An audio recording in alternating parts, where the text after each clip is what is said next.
Chavi, what a pleasure it is to be able to do a Zoom call with you and to talk about social media. As somebody who has played for India, as somebody who has been through ups and downs, you are in the best position to tell me what does social media mean to a young athlete. I think I can only speak for myself. And during this lockdown only, I've realized that, uh, using social media efficiently has become the need of this hour, because everybody is so active on social media. And I, as an athlete, I was not very much into social media. I used to post, I used to use it.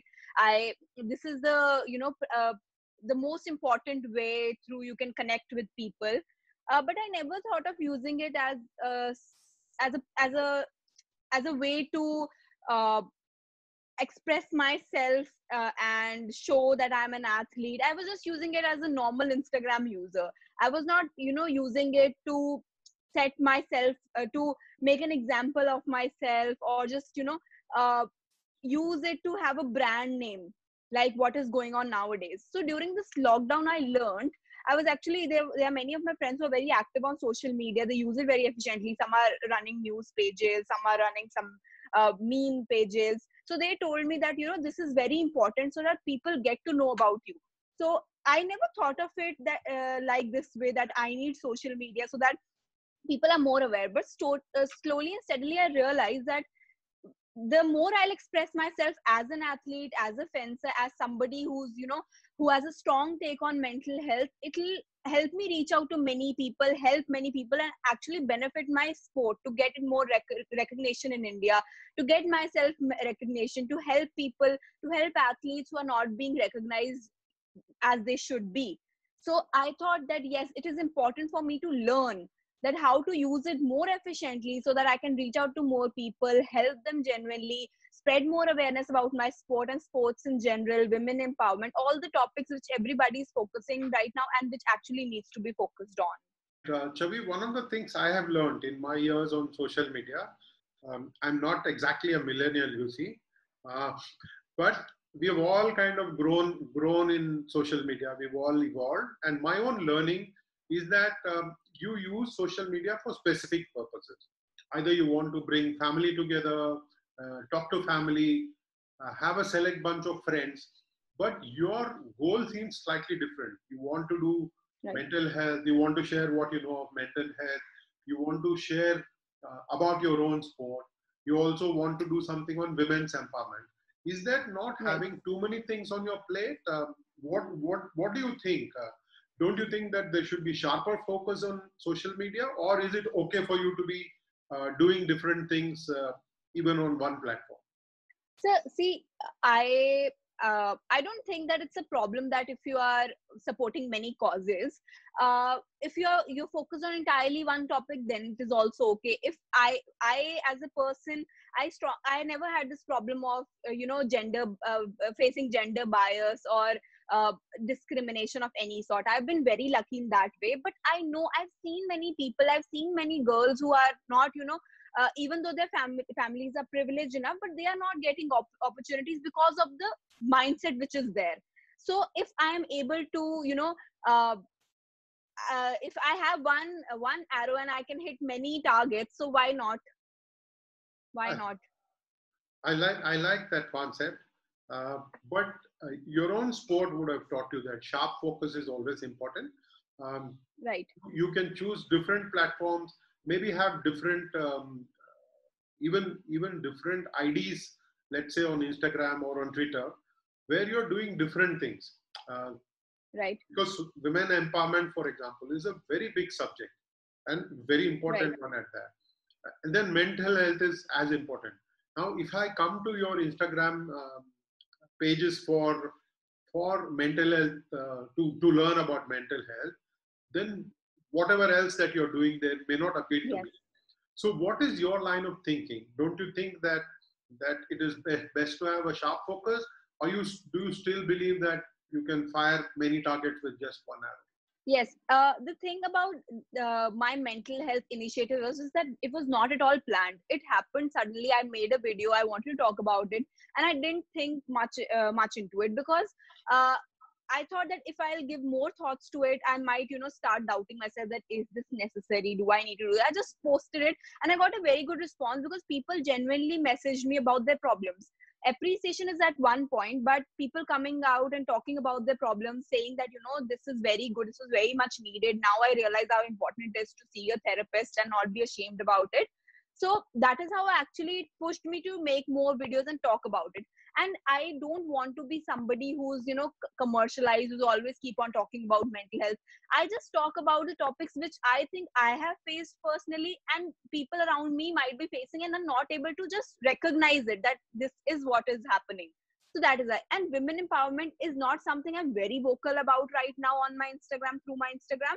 But I think the way I have started to express myself, the way I compete, or the way I talk, the way I am pushing mental health, or whatever issues I am working for, actually gives inspiration to somebody, if not many, that as a girl she's doing it. So somewhere or the other, it is also empowering other women that if I can come out and talk about it without being ashamed, that others can also do that. Maybe in the future I could think more about women empowerment and talk about it more, but then this also was totally impromptu. It was not meant to happen, it just happened. So and as an athlete, it is because of lockdown only I could give much time to this. Otherwise I would have been engaged in my training all day long and I wouldn't have actually had the time to make videos and talk about it. But as in person, whenever somebody meets me, whenever they talk about it, I am very open about women empowerment and mental health. It's not just on social media. The word of mouth is very strong in this manner for me. Chavi, do you mind telling me and the viewers, why is mental health such a big thing for you? Is it fashionable? Is it because it seems a lot of people are now talking about mental health? You see, True. I was watching this video on HBO called The Weight of Gold, and it has got Michael Phelps, all-time great Okay. Yes. Olympian. He was speaking about how he felt an emptiness after an Olympic Games. What next is a big question that challenged him. What? And there are lots of other things that he spoke about. But for an athlete of that stature to talk about mental health, India's own Abhinav Bindra is leading an initiative with the IOC. So why is it important for you? How did it become such a big thing for you? It is very true that it has become fashionable to talk about it, and that is particularly one thing I do not like about social media, is that people, to gain followers, to gain attention, they talk about such sensitive issues, not realizing how sensitive they are, how they affect people. I talk about it is not because I want to sound fashionable, but because I have been through it myself and I know how it feels, and I would not want anybody to go through what I went. I know people must have had uh, traumatizing experiences, much more traumatizing than I had, but it is not the Olympics of trauma. Everyone has their own problems, own set of problems, own way of dealing. So you cannot compare whose experience is more intense and whose is not. So for me, it was that way, that like just like Michael Phelps, said that he felt emptiness. I am not that great an athlete right now. I am just a normal athlete. But see, if it can happen to an athlete who is at that level, happening to me is also very common. It's very normal. It happens. But what's more important is to actually recognize it and acknowledge it. So it was back in 2018 when I went to my Commonwealth Championship in Newcastle, and uh, I was gaining weight because I used to binge eat. I used to never realize what I'm eating. It was just stress eating. I got to know it after I went to see my therapist, and then she made me realize that this is binge eating. You're eating it because you're under stress, and I didn't realize it. So the thing was, even though I won a medal in Commonwealth, I came back and I just kept my weapon aside and I said, "Mama, I don't want to play."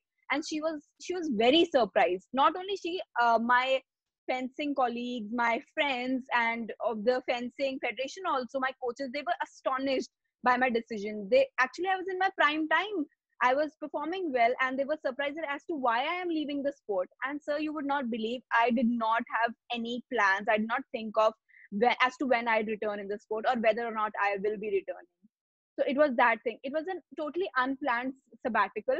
And the thing was, even though I was winning medals, I was not happy.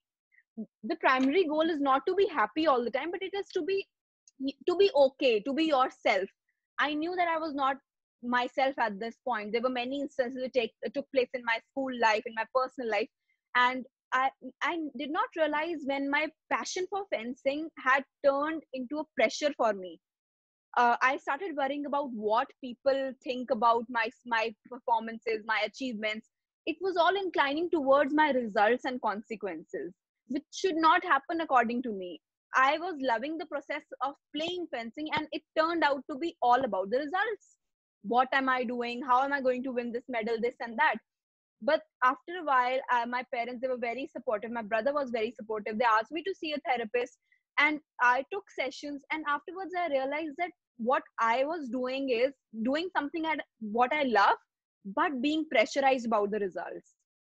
So I was running after winning medals and appreciation, which also led me to have emptiness in myself, even though after winning what I wanted.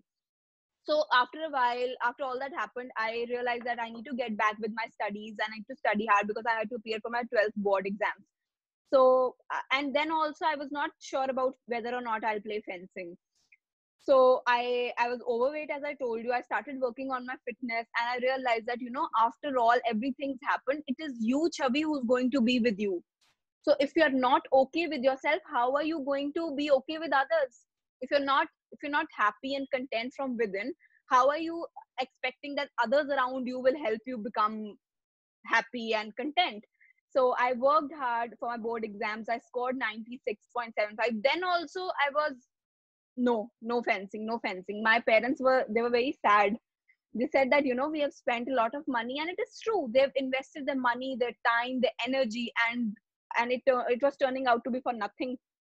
And it took a year and a half when I returned to fencing with a total new mindset, completely altered. And now I play fencing because how much I love to play fencing, not because how much I love to win medals. Medals is a thing which will keep on coming and keep on going, but what is consistent is my fencing, and I need to love the journey, not keep on looking for the destination. The journey is what that matters, is what I have realized, and I'm enjoying the sport. I'm performing well, and even if I don't, I blame it to myself that it is because I did not train hard. There were some technical issues, this happened, that happened, and I'm not worried. I know where I need to work hard now. So I'm absolutely enjoying it now. I get that, but this is not so much about fencing. It is about behavior on social media and what a young athlete thinks. And I'm trying to figure out what really goes through a young person's mind when he or she sits to make a post. How much do you want to reveal on social media? Is there things that you hold back? Are you a no hold barred person? What is your social media strategy like? My social media strategy is that I tend to keep many things private. I don't like to share many things. I share some, as my friends suggested. My people who are very, engaged in social media efficiently, they told me that, you need to be more vocal about your fencing journey so that people are aware. So I'm very much open about my fencing, what I do, and I keep on posting pictures about my playing. And the thing is that I keep many things private. There are many things which only very close people to me know that I'm doing. So I'm vocal about mental health. I'm vocal about my some social events, or I'm vocal about fencing. But there's some things which are very private to me, and I don't intend to share them. And it's completely fine with me. I don't want that everything in my life is available to everybody. Right, Chavi, there is different parts to you, right? There is a fencer, there is an artist, there's somebody who cares for the less privileged. Um, like I know, for example, that you auctioned some of your painting to be able to give away the money to a blind school which is next door. So it shows a very sensitive person for sure. But my question really is, how much of Chavi is actually goes beyond the immediate community that she lives in? Is there a larger community that you're trying to reach out? How important is it for you to use social media to reach out to a larger community? As you, in the last question, you said that there are some things do you keep private. Earlier I used to keep my charity work very private. I did it with my very close friend, people that I know in my city. It was not very large scale. First of all, the reason is that I didn't want to be public about it. Second of all, I feel and I strongly believe that art does not get much value in this society, which is very sad but true. So I didn't want that if I am going out and selling my paintings, even though it is for a good cause, I don't want it to be sold for anything less than its original value. Because as an artist, not as a person who's doing charity, as an artist who I am, I feel very sad about it, that I worked hard on it. Not only me, there are many artists, the musicians, the photographers who are undervalued. So it makes me very sad, and it was demotivating also at times. So that is why I kept it very low key. So I did it with the people who I thought that, would genuinely come out and help. But now, as social media is growing, it has grown so much and it's been used efficiently. I thought that why not I expand my charity work and genuinely reach out to more people who might be interested, maybe across India, across Punjab, or maybe someday across the globe. Because if I have this vision of helping others, then why not? But then again, this question of value comes, and as an artist, it makes me very sad. But I'm working for it, and let's see. And it's for a good cause, so I don't worry much about it. And I'm trying to help as much as I can, because I think people should, if they have enough, they should help. I want to know, how important is it for a young athlete? Um, Forget the COVID times. Okay, this is not normal time, to decide how much screen time he or she is going to give to social media. How much time in a day? Who's going to decide it? Do you do it yourself? Is it your coach? Is it your parents? Or does it come from deep within you? Who decides how much time should a young athlete spend on social media? Oh, sorry, I'm adding a second question. Who coaches you young athletes in the art of using social media well? You see, it's a double-edged weapon, isn't it? Social media is a double-edged weapon, and True. it could suck you in completely and take you away from your primary purpose, which is to fence and maybe to paint and to raise some money for charity. It takes you away from that if you spend too much time on social media. So who guides you in these aspects? So for me, I can speak for myself. For me, it is that I am very much balanced in the way I use social media. I am a novice at using all these things. It is because of lockdown that I'm learning it to use it more efficiently. So the thing is that I use it uh, maybe for an hour in a day. But when I'm training, I don't think I get even that much of time to work on Instagram, to work on Facebook and all that. But if a person feels, if a coach feels that a young athlete is not able to, uh, refrain from using excess of social media, then I don't think I personally would mind my coach or my parents or somebody intervening and telling me that, Chavi, this is wrong, because you are giving the time which you could use more productively in doing something. I'm not saying using social media is totally unproductive. People use it for productive purposes. People are earning out of it. It's all right. But if as an athlete I have bigger aims, I have aims to win medals, it is not going to happen through social media. I need to work for it. So it is entirely different. You can use social media, there's no problem in that, but you should know when you need to stop it. You need to stop an hour before you go to sleep, or maybe 5 minutes before you go to sleep. Whatever it is totally how a person is comfortable with it. But what's more important is to realize that it is not, for an athlete, it is not the way to win medals. Tell me, do you feel stressed sometimes at how people react to you or respond to you on social media? I'm not talking about the trolls. I'm generally talking about social media behavior patterns. Does it sometimes stress you? Does it add to Uh, the normal stresses that you seem to have as an athlete already? Personally, sir, earlier, if 2 years back you would have asked me this question, I would have said yes, it deeply affects me what people talk about me. But through the rough journey of coming out from my mental health issues, the severe case of anxiety and mild depression, I have learned that I do not pay much heed to what people say about me. I accept and acknowledge appreciation and uh, even criticism, constructive criticism, which is very good, but I do not pay much attention on it. And even if it is negative, I do not, because that is how I choose to decide my day. If I'll keep on focusing on the negative side, it'll ruin my mood. So whatever it is in my hand. I cannot go out there and control them, then ask them not to say such things, because there will always be people who will talk about you, good or bad. So that does not worry me. So what the thing that worries me, that there might be someday I might start worrying about what they say. So I need to keep on growing enough that those things are left far behind. I do not care about those. I do not worry about what people talk about me, but the thing that worries me is that the people who know me, the people whom I love, those who love me, I would, the last thing I would want to hear from them is that, Chavi, you've changed as in the negative sense, not in growing or becoming a better human, but changed as in because you've got attention, because you've been recognized. That is the last thing I would want to hear, because they've been a part of my journey. They've seen who I am, who I was 5 years back, and who I will be 5 years from now. So I would not want that. So that does not, what others say about me does not concern me, but those who love me, I would not want to hurt them in any way. In the time that you've spent on social media, let's say the last couple of years or so, what are the key lessons that you've learned? What are the most important aspects of life that you've learned from social media? What I have learned through social media is that uh, people are very aware of how to use it. So it's not bad that it's not at all bad. It's something that you're willing to learn.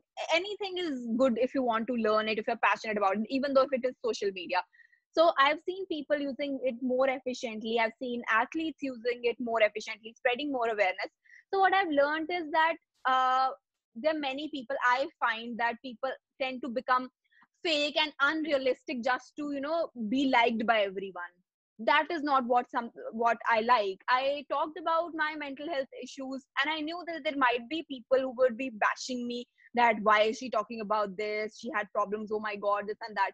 But this is how I choose to be. If you meet me in person, talk to me about my mental health issue, I'll talk to you in the exact same way it happened, the way I discussed it on social media. So it is important to be realistic, because nobody's presenting their bad side on social media. Everybody's trying to be most of the people are trying to be somebody they are not, which don't like about social media. I want people to be I want myself to be more and more realistic, so that people get to know the true side to me. So that is what I've learned on social media, that the you might not get many followers or many appreciation, but the thing that matters is that you would be true to everybody and to yourself, so which is important, I think. Are you sometimes conscious about what you say about others on social media? No, I am not conscious, because I do not intend to hurt anyone. First of all, my intentions are very pure. But uh, if unknowingly it happens, people think that I'm pointing somebody out, I don't think it's my fault. I do not do that, and I do not do that. And I really don't like criticizing people unnecessarily. I just do not want to pay attention to what people are doing and to think about it and criticize them. If they're doing something which is inspiring, it is very good. I do appreciate them. But if something is I don't like about them, I do not talk about it. If they want to talk about it, they're most welcome. They're my friends. If they're my friends, I go to them, talk to them about the things that you can change this, and this could be better, because they're willing to understand. Nowadays people have become very intolerant, so if you go and give them a suggestion, people might get offended. So I just stay away from that, and I enjoy my life. Super. Have you made any social media friends outside of fencing? Or is it too Yes. soon in your life to be looking at people outside of fencing? No, I have made many friends other than who are not even remotely related to fencing. And I think it is important, if you are all the time engaged in one particular profession or one particular activity or hobby, and people all around you, I think it becomes monotonous. For me, at least it becomes. So I want people, I have many friends who are from totally different lines, who did not know about fencing, but it is good to have them in my life, because they tell me about their hobbies, their professions, which is helping me to grow, to be more aware. So I like it that way. Lovely. President's Award winner at 15 years of age, some time ago. Yes, yes. A Commonwealth fencing championship medal winner. You have certain responsibilities, right? People look you, and like they do with all athletes, you become a role model. Whether you like it or not, you become a role model. do you feel some responsibility when you're on social media that you are a role model, that you're an icon for some people, and therefore you've got to behave in a certain fashion? Are you aware of responsibilities, and if so, what are the responsibilities that you feel? Right. Yes, I do feel responsible. There were many things 2-3 years back when I used to do on social media, which now I realize were wrong on my part, but I was too young and immature to understand it at that point. Which used to send wrong messages, messages which were, uh, not showing discipline, which I should have shown as an athlete. I'm very thankful to my sponsors, Go Sports Foundation, because they have special classes for athletes to learn how to handle their social media, to be more responsible, which is very good. I attended one of those, and otherwise also with time I have been learning that I need to be more responsible with my actions, because there are many young people or people of my age or otherwise in general, people are looking at me and they're saying, oh acha, she's an international player, she's doing this, so why can't we? So I do not want to set a wrong example in any way. So I try to be very cautious about what I do.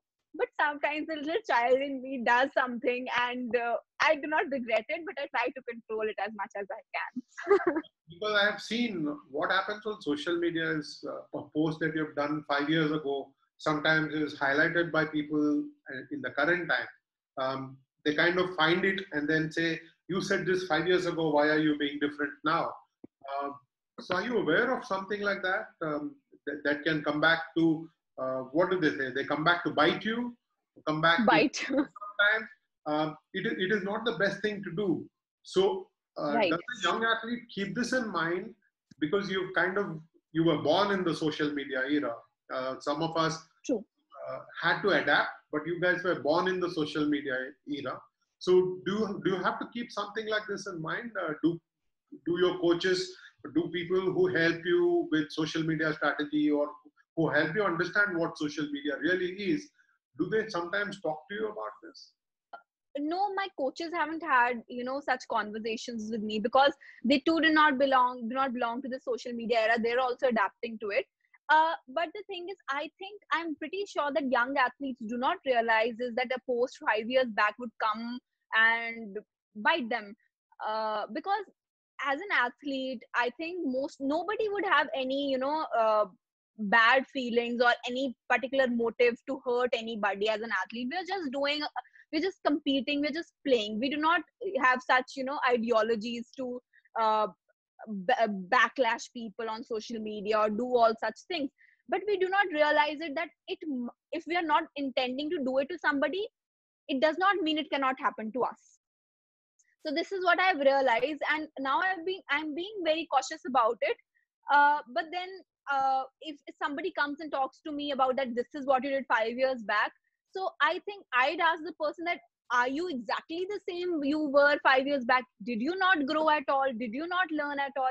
But I know people nowadays are not very tolerant. They'll misinterpret things, they'll manipulate things, and they'll say that you meant something else and it'll turn out to be something else. So in that case, yes, I am very cautious and very careful.